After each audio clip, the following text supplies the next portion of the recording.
आप सभी ने सोने के बारे में सुना होगा और यह अमूल्य धातु है जो लोगों के लिए विशेष महत्व रखता है।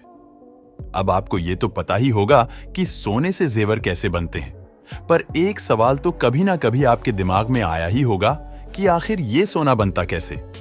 अगर सोने की बात करें तो वो एक प्राकृतिक रूप में पैदा होने वाला एलिमेंट है, जबकि कुछ वैज्ञानिकों का ये भी मानना है कि करोड़ों वर्ष से पृथ्वी पर मटियोर की बारिश हुई थी, जिसके बाद सभी प्रकार के धातु धरती के अंदर गहराई में समा गए थे। वैज्ञानिक का कहना है कि रसायन विज्ञान या केमिकल रिएक्शन के जरिए सोने का निर्माण करना संभव नहीं है, तो सोना कैसे बनता है? जब भी कोई सितारा अपने जीवन के आखिरी चरण में होता है तो उसकी कोर ढह जाती है।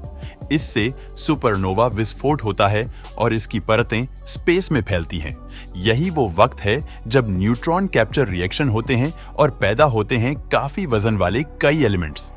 धरती पर आने की वजह भी दो न्यूट्रॉन तारों की आपस में टक्कर होती है और अन्य एलिमेंट्स भी न्यूट्रॉन कैप्चर रिएक्शन से पैदा हुए थे।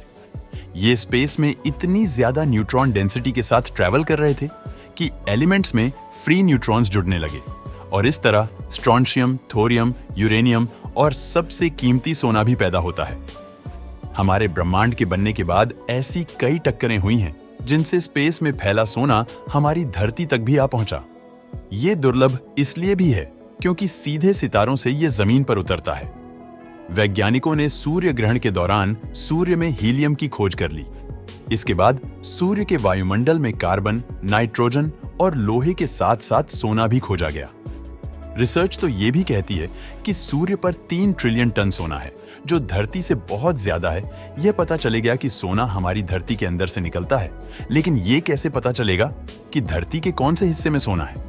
मतलब आपको कैसे पता चलेगा कि आपके घर के नीचे है?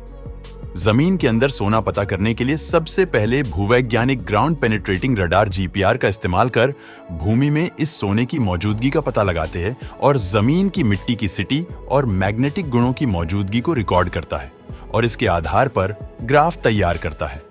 फिर अनुमान लगाता है कि मिट्टी के नीचे कौन कौन से तत्व हो सकते हैं। इसके बाद सटीक जानकारी के लिए जमीन के अंदर ट्रेनिंग कर थोड़ा मलबा बाहर निकाला जाता है और उसका विश्लेषण किया जाता है।